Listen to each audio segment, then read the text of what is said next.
So Lucy and I just want to do a quick video. You're going to drop it, Lucy, so I can throw it? Uh-oh. Drop it. So anyway, I just wanted to do a response to James Freeman's video about Amber Guyger today. I did watch the whole trial. In fact, if I missed any bits, I went back and looked at it later, and there were a couple of bits that I went back and looked at several times, like the jury would um, look at the evidence afterwards. And I also have not been exposed to this um, crime or this situation for the last year. I've just recently learned about it as the trial was about to start. So I don't have any outside information. Um, I, I, I waited to, when I first heard her story, or the story that was going on in the chat rooms, that she said it was a mistake, and then I heard her testimony. Well, first I saw some of the video cam, the body cam videos, and then I saw her testimony, and I saw a testimony that was um, testimonies such as the the parking garage camera showing the teacher coming in after her, yet she comes up to the fourth floor after him. So it's no, there's no other explanation. Either she's pulled over, or which they say there's no room to pull over in that parking garage, or she parked it perhaps on the third floor. I don't know, but somewhere she parked it, and she testified that she didn't. The other thing that the physical evidence doesn't support in her testimony is that Beau Jean was standing up in the room when she opened the door and then started walking quickly towards her. The forensic evidence does not support that. In two ways. First, the autopsy where the bullet entered the chest and then went down, ended up lodged like behind his stomach or somewhere, but there's no way that happened to someone standing upright. And then the trajectory of the bullets, because it was a bang bang situation, the trajectory would be similar, even though the shot that missed indicates that the shot that hit, he was getting up off the couch. So she lied. She lied about that. She lied about not pulling over in the garage. There was a noise complaint, one of the other people said, but I heard no testimony whether or not she made the complaint, or I don't know why the prosecution did not put anybody from the leasing company up to give testimony of the complaint that was coming from there. So I also heard after the fact that there were a couple of witnesses that claim that she was saying, "Let me in, let me in." So I don't know if that is true or if that was just not evidence that the jury was allowed to hear. So once I heard Amber's testimony, after seeing the physical evidence, I chose not to believe, especially those parts of the testimony she gave. And to me, that made other parts a little less credible. So I would have also found her guilty. Whether or not it was murder, the question I really had in my mind was, did she make a mistake? Because she might have made the story that he was coming at her so she could justify shooting him. But I'm sorry, but she also testified that she knew she was on the threshold because she could feel it beneath her feet. Well, she has no mat in front of her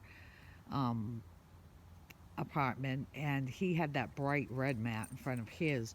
But I would think that your feet could also feel the fact that you're not standing on cement floor. Cement floors are very hard, so standing onto a mat is almost a relief. So there were just a little too many things. But then I thought, well, beyond a shadow of a doubt, what if it was a mistake? So I listened to her testimony again, and then I went back and watched some of the body camera, and there was a look on her face when she walked back out of the apartment past the either paramedic or the first officer in there, um, that was not genuine. And I'm sorry, but I don't know if it was planned, but she did testify that she was intent on killing someone when she opened that door. That's why she had drawn a weapon to kill whoever was in there. Um, so she did testify that her intent was to kill. And I think that it's just a shame. I would have liked to have seen enough time so that she can't reproduce, because I think that racism, if that played a part of it, and there was testimony and evidence that she was racist. I don't know if you can, I would have said slightly racist, but I think that that's one of those things that it's sort of like being pregnant. You can't be kind of pregnant. And it's like the thing that my father taught me about honesty, that you're honest or you're not. There's no degrees of honesty. So anyway, I think the jury came back with the correct verdict of guilty. They were instructed not to use the fact that that criminals don't always serve the entirety of their sentence. So she, I don't know if I caught Lucy actually doing her business while I was talking, but if I did, I apologize. But hey, it's one of those things. Anyway, so the length of time, I mean, they came back with 10 years. She'll serve 5. They were instructed not to take into consideration that she might only serve half her sentence. So I wanted her to serve at least 10 years. They came back with 10 years. She'll serve 5, maybe a little less, who knows. But I agree that our justice system needs a lot of work. This is one reason I am backing Bernie Sanders 100%.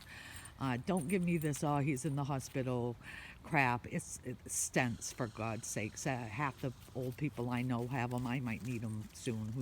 Who knows? But it wouldn't, um, it wouldn't stop someone from running or serving as president.